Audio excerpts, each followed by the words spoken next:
Deu um nó na cabeça. Educar no positivo, educação positiva, aquela educação positiva que acabou fazendo o olhar das professoras, dos educadores ficarem muito centrado na criança, que a criança é a principal.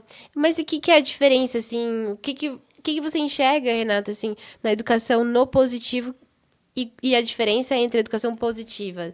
Sim, o educar no positivo, ele na verdade é um princípio dentro da educação personalizada, né? Que é bem diferente desse olhar da educação positiva, inspirada na psicologia positiva, de Martin Seligman, que tem um risco grande quando a gente fala na formação moral da criança, né? Porque quando a gente tem um olhar dentro da educação personalizada, a centralidade ela está na criança, sim, mas eu tenho uma centralidade muito pautada na boa formação moral, ética.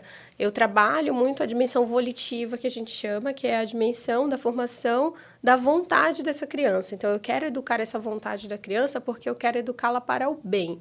Eu quero que a criança seja capaz de escolher o bem, né? E claro que é um desafio grande para as famílias, exige um esforço grande, mas da feita que a gente se coloca no lugar de entender isso, a gente consegue valorizar esse olhar do educar no positivo. Então, para a gente, o educar no positivo é você estar principalmente pautado a centralidade, tá? De que a criança ela tem uma capacidade de fazer o bem. Essa capacidade, ela está naquela criança.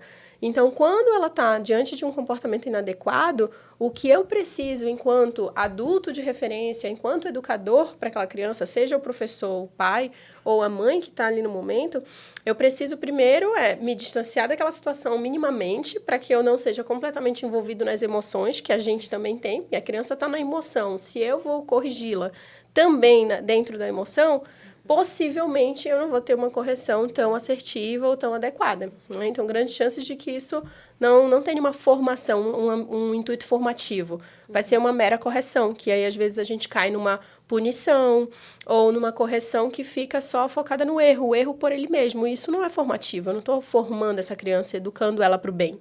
Né? Então, acredito que um grande ponto central do educar no positivo é a gente entender isso.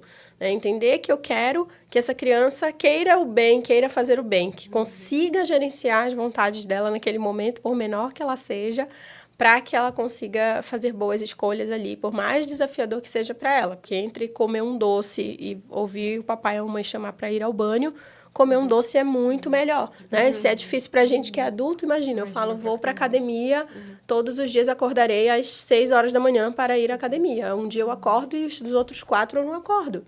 Então, para nós é muito difícil, né, conseguir gerenciar as nossas vontades, imagina para uma criança. Então, a gente precisa, enquanto adulto, né, ter essa referência, esse lado realmente de reflexivo, para que a gente consiga alcançar. Então, o educar no positivo ele é muito importante, a gente trabalha isso com todas as professoras, e inclusive eu falo sobre revezar, né? Acho que em casa também é uma coisa muito útil para a gente usar como pai e mãe, porque se eu não estou bem naquele momento para fazer aquela intervenção, possivelmente eu não vou conseguir educar no positivo, né? Então, por exemplo, pode acontecer dentro de uma sala de aula uma criança que vem e dá um tapa no rosto da professora. Isso já aconteceu, pode acontecer.